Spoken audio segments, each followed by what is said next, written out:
ইতিহাস সাক্ষী বাংলাদেশে প্রথম একটা তরুণ বয়সের 30 থেকে 32 বছর বয়স, তার মৃত্যুতে গোটা জাতি শোকাহত।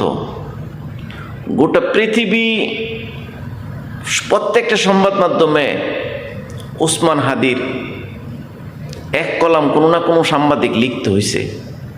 তার যে মেধা, তার যে প্রজ্ঞা, তার যে দেশপ্রেম, আসলে মুক্তিযোদ্ধার সময় অনেকে দেশপ্রেম হয়েছে এবং আমরা অনেক উপাধি দিছি এক একজনকে।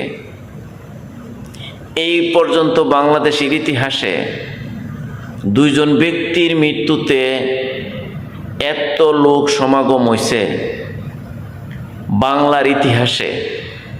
এক ছিল শহীদ প্রেসিডেন্ট জিয়াউর রহমানের মৃত্যুতে।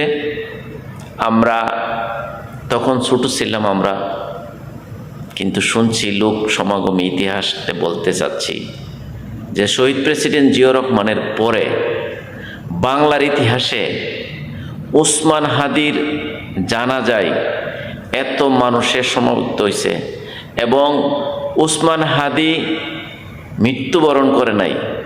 ওসমান হাদি সারা বাংলার তরুণ প্রজন্মের মধ্যে বেঁচে আছে এবং জনম জনম বেঁচে থাকবে।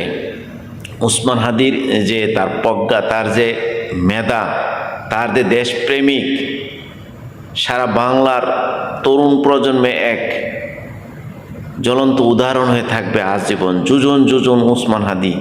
ওসমান হাদির বায়ে যখন বক্তব্য দেয় জানাজার সময়, আসলে আমরা তো ভিডিও দেখে নিজের চোখের পানি রাখতে পারি নাই যে ওসমান হাদি তার যে আবেগপূর্ণ বক্তব্য তার বড় ভাইয়ের। সর্বশেষ একটাই কথা বলবো, ওসমান হাদির খুনিরা যেন পার পায় না যায়।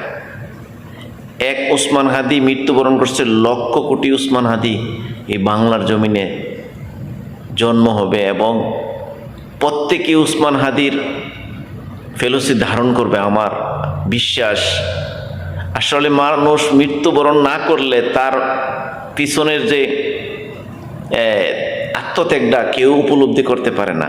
তো দোয়া করি ওসমান হাদির জন্য, আসেন সে যেন পরপরে খুব ভালো থাকে। ভালো থাকবেন। আসসালামু আলাইকুম।